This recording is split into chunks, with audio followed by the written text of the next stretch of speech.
Alvaro Peterson struck a match-winning 50 to maintain Somerset's 100% winning start to this season's Friends Life T20 competition. They defeated Northamptonshire by 6 wickets with 7 balls remaining in Taunton. Northants, who were also unbeaten at the start of this game, won the toss and batted on another glorious day in the southwest. Yet they struggled to maintain any real momentum throughout their innings.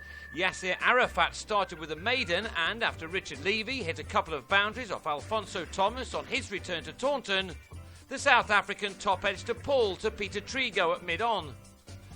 Northants also included another former Somerset player in Cameron White. The Australian briefly threatened, but he then slashed Craig Macheda to Marcus Trescothick in the covers to leave with his side on 43 for 2 in the 7th over. Kyle Kurtzer and Alex Wakely added a steady 25 more, but then the latter drilled a drive low to James Hildreth. Max Waller with the wicket.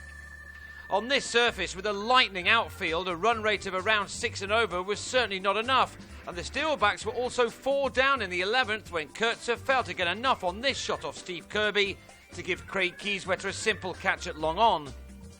David Willey was the visitors' biggest threat. He hit his first ball for 6 and then offered a chance to Macheda, the bowler having to wait too long for the ball to fall from the skies off a miscued pull.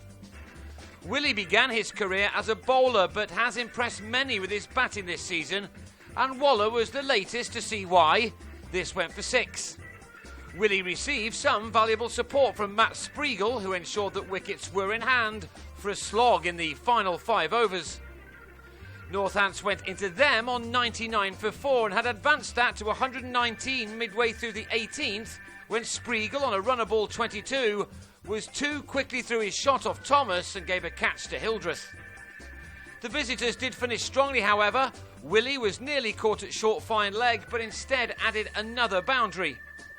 And he struck 2 more off the penultimate over delivered by Yasser Arafat, who exacted his revenge with his last ball as Willey went for something rather audacious, only to chip to Joss Butler behind the stumps to depart for a 29-ball 47.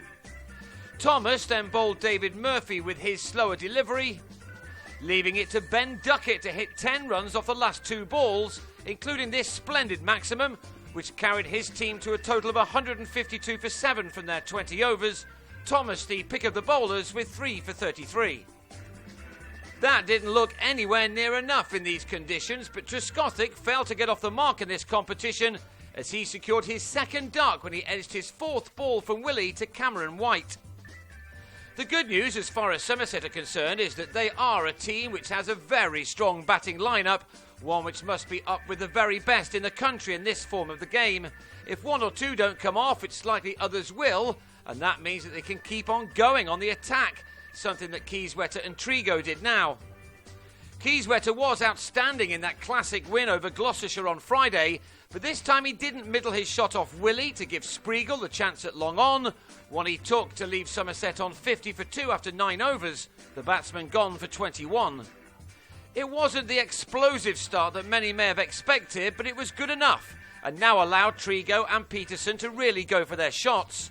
Trigo whipped Kurtzer for a 6 in the 11th over, while Peterson drove Lee Daggett straight for another maximum in the 13th to lead the home side with 65 to get off the last 7 overs.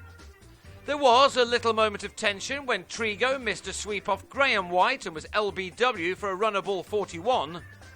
But that tension was soon lifted by Peterson, who took on the other White, hitting him for this 6 and another 4 off successive deliveries to take the target down to 45 off the last 31 balls. Northamptonshire hadn't given up yet though, and they were gifted the wicket of Hildreth, who was sent back by Peterson, but instead decided to head straight back to the pavilion. All that did was make Peterson even more determined.